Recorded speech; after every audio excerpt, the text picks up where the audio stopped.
ಹಾಸನದಲ್ಲಿ ಹೃದಯಾಘಾತದ ಸರಣಿ ಸಾವು ಮುಂದುವರಿತಾ ಇದೆ.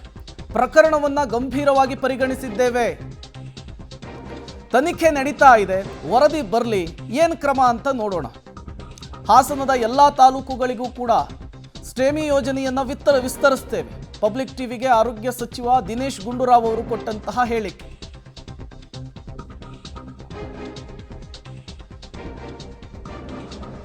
ಏರಿಕೆಯಾಗಿದೆ. ಈ ಬಗ್ಗೆ ಮಾತನಾಡಲಿಕ್ಕೆ ನಮ್ಮ ಜೊತೆ ಈಗ ಆರೋಗ್ಯ ಸಚಿವರಾದಂಥ ದಿನೇಶ್ ಗುಂಡೂರಾವ್ ಸರ್ ಇದ್ದಾರೆ. ಸರ್ ನಮಸ್ತೆ. ಅಲ್ಲಿನ ಪ್ರಕರಣಗಳಿಗೆ ಸಂಬಂಧಪಟ್ಟಂತೆ ತಮಗೇನಾದರೂ ಅಧಿಕಾರಿಗಳು ವರದಿ ಕೊಟ್ಟಿದ್ದಾರೆ, ಏನು ಕಾರಣ ಸರ್? ನೋಡಿ, ವರದಿ ಅಂತ ಹೇಳಿದ್ರೆ ಕೆಲವು ಮಾಹಿತಿಗಳು ಬಂದಿದೆ. ಆ ಆಧಾರದ ಮೇಲೆ ಈಗ ನಾವು ಜಯದೇವದ ನಿರ್ದೇಶಕರ ಅಡಿಯಲ್ಲಿ ಒಂದು ಸಮಗ್ರ ತನಿಖೆಯನ್ನು ಮಾಡಿ ಸಂಶೋಧನೆಯನ್ನು ಮಾಡಿ ನಮಗೆ ತಿಳಿಸ್ಬೇಕು ಅಂತ ಹೇಳಿದ್ದೀವಿ. ಯಾಕೆಂತ ಹೇಳಿದ್ರೆ ಇದು ಈಗ ಇತ್ತೀಚಿನ ದಿವಸಗಳಲ್ಲಿ ಯುವಕರಿಗೆ ಹೆಚ್ಚಾಗಿ ಇಂಥ ಹೃದಯಘಾತಗಳು ಅಥವಾ ಅವ್ರು ಕ್ಯಾನ್ಸರ್ ಪೀಡಿತರಾಗ್ತಕ್ಕಂಥದ್ದು ಇದೆಲ್ಲ ಕೂಡ ಕಾಣ್ತಾ ಇದ್ದೀವಿ. ಅದು ಒಂದು ಕಡೆ. ಆದರೆ ಹಾಸನ ಪ್ರತ್ಯೇಕವಾಗಿ ನೋಡಬೇಕಾದ್ರೆ ಇಲ್ಲಿ ಏನಾದರೂ ಬೇರೆ ಕಾರಣಗಳಿದೆಯಾ, ಪ್ರತ್ಯೇಕ ಕಾರಣಗಳಿದೆಯಾ, ಅಥವಾ ಇಲ್ಲಿ ಏನಾದರೂ ವಿಶೇಷವಾದಂಥ ಒಂದು ಸನ್ನಿವೇಶನ ಏನು ಅಂತ ನಾವು ನೋಡಬೇಕಾಗ್ತದೆ. ಮತ್ತು ಇದೆಲ್ಲ ಮಾಹಿತಿಯನ್ನು ಸಂಗ್ರಹಣೆ ಮಾಡಿ ಅವರು ನಮಗೊಂದು ವರದಿ ಕೊಟ್ಟ ನಂತರ ನಾವು ಹೇಳೋಕ್ಕಾಗ್ತದೆ. ಅಲ್ಲಿವರೆಗೂ ನಾನು ಊಹಾಪೋಹಕ್ಕೆ ಅಥವಾ ಯಾವುದೇ ಒಂದು ಆಧಾರರಹಿತವಾದಂಥ ಹೇಳಿಕೆ ಕೊಡೋಕ್ಕೆ ಹೋಗೋದಿಲ್ಲ. ಆದರೆ ಖಂಡಿತವಾಗಿಯೂ ನಮ್ಮ ಗಮನದಲ್ಲಿದೆ. ಭಾಳ ಗಂಭೀರವಾಗಿ ನಾವು ಇದನ್ನು ತೆಗೆದುಕೊಂಡಿದ್ದೇವೆ ಮತ್ತು ಇದರ ಒಂದು ವರದಿಯನ್ನು ಅವರಿಗೆ ಕೊಡೋದಕ್ಕೆ ಹೇಳಿದ್ದೀವಿ. ಎಲ್ಲ ತೊಗೊಂಡ ನಂತರ ಮುಂದಿನ ತೀರ್ಮಾನ ನಾವು ಹೇಳ್ತೀವಿ. ಅಲ್ಲಿ ಪ್ರಮುಖವಾಗಿ ಆತಂಕ ಆಗ್ತಾ ಇರುವಂಥದ್ದು 20 ವರ್ಷ, 25 ವರ್ಷ, 30 ವರ್ಷ, 40 ವರ್ಷದ ಒಳಗಡೆ ಇರೋರೇ ಡೆತ್ ಆಗ್ತಾ ಇರುವಂಥದ್ದು. ಆ ಕಾರಣಕ್ಕೋಸ್ಕರ ಅಲ್ಲಿನ ಎಕ್ಸ್ಪರ್ಟ್ಸ್ ಅಥವಾ ನಿಮಗೆ ಬೇರೆ ಎಕ್ಸ್ಪರ್ಟ್ಸ್ ಬೇರೆ ಏನಾದರೂ ಒಪಿನಿಯನ್ ಕೊಟ್ಟಿದ್ದಾರೆ? ಆ ಸಂದರ್ಭದಲ್ಲಿ ಎಮರ್ಜೆನ್ಸಿಯಾಗಿ ಏನಾದರೂ ತುರ್ತು ಕ್ರಮ ಏನಾದರೂ ಮುಂದಾಗತ್ತಾ ಅಂತ? ನಾನು ಈಗ ಸದ್ಯದಲ್ಲಿ ಅನಾವಶ್ಯಕ ಗೊಂದಲ ಸೃಷ್ಟಿ ಮಾಡೋಕ್ಕೆ ಹೋಗಲ್ಲ.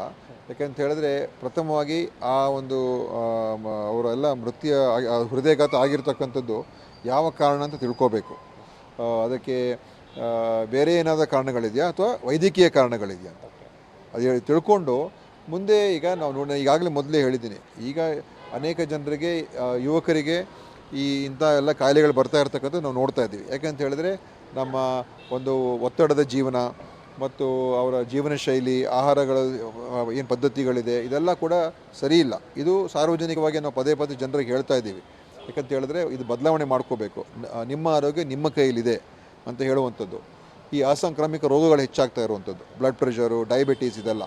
ಅದಕ್ಕೋಸ್ಕರ ಅದು ಒಂದು ಕಡೆ ಇದೆ. ಆದರೆ ಈ ಹಾಸನ ಪ್ರಕರಣ ಇದು ಒಂದು ನಿರ್ದಿಷ್ಟವಾದಂಥ ಪ್ರಕರಣ. ಅದಕ್ಕೆ ನಮಗೆ ಎಲ್ಲ ಒಂದು ತನಿಖೆಯನ್ನು ಮಾಡಿ ಸಂಶೋಧನೆ ಮಾಡಿ ಅವರು ಕೊಟ್ಟ ನಂತರ ನಾನು ಅದನ್ನು ಹೇಳ್ತೀನಿ.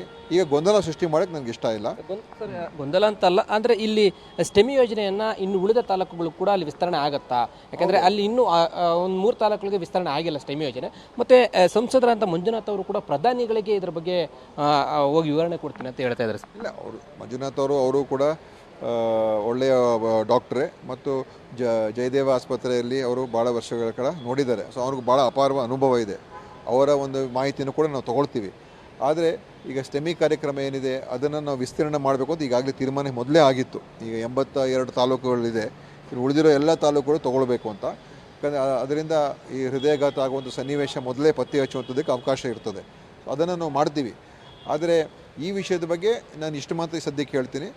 ಇದ್ರ ನಂತರ ಒಂದು ರಿಪೋರ್ಟ್ ಬಂದ ನಂತರ ಮುಂದೆ ಏನು ಮಾಡಬೇಕು ಅಂತ ನಾವು ತೀರ್ಮಾನ ಮಾಡ್ತೀವಿ. ಸರ್, ಇದು ಆರೋಗ್ಯ ಸಚಿವರಾದಂಥ ದಿನೇಶ್ ಗುಂಡೂರಾವ್ ಸರ್ ಹೇಳ್ತಾ ಇರ್ತಾರೆ. ಸದ್ಯಕ್ಕೆ ನಾನು ಯಾವುದೇ ರೀತಿಯಂಥ ಗೊಂದಲಗಳನ್ನು ಸೃಷ್ಟಿ ಮಾಡೋದಕ್ಕೆ ಹೋಗಲ್ಲ. ಮೊದಲು ತನಿಖೆ ವರದಿ ಬರಲಿ, ವರದಿ ಬಂದ ನಂತರ ಏನು ಕಾರಣ, ವೈದ್ಯಕೀಯ ಕಾರಣನ ಅಥವಾ ಬೇರೆ ಕಾರಣ ಏನಾದರೂ ಇದೆಯಾ ಅಂತೇಳಿ ಚೆಕ್ ಮಾಡಿ ಅಲ್ಲಿ ಕ್ರಮ ವಹಿಸೋದಕ್ಕೆ ನಾವು ಮುಂದಾಗ್ತೀವಿ. ಜೊತೆಗೆ ಮಂಜುನಾಥ್ ಅವರ ಮಾಹಿತಿಯನ್ನು ಕೂಡ ನಾವು ಸಂಗ್ರಹ ಮಾಡ್ತೀವಿ ಅಂತ ಮಾತನ್ನು ಹೇಳ್ತಾ ಇದ್ದಾರೆ. ಕ್ಯಾಮ್ರಾ ಪರ್ಸನ್ ರಾಜು ಜೊತೆ ಲೋಕೇಶ್ ಕೊಡದಲ್ಲ, ಪಬ್ಲಿಕ್ ಟಿವಿ ಬೆಂಗಳೂರು.